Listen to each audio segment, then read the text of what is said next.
and the desperation of my parents. Kasi nga sila yung nakakakita ng hardships ko.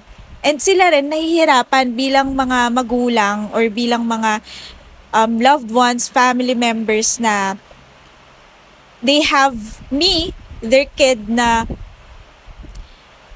may depression at may manic episodes. So that's really hard to deal with, no? Hindi siya basta-basta porke sabi ko nga hindi to nadadaan sa prayer lang or hindi to nadadaan sa wishing away or hoping, sa willpower. Hindi. Kasi what I can share about my experience having depression, hindi talaga, wala talaga yung willpower mo to do anything.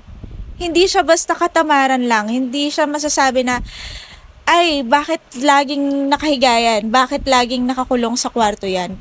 It's not just, people see it as On the outside, yeah, yes on po. the outside, people see me as tamad.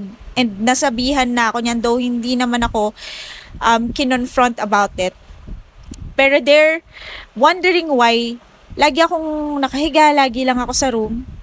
Pero sabi ko nga, I know what I have to do. I know my responsibilities. I know the things that I have to do, to accomplish. Pero wala akong lakas.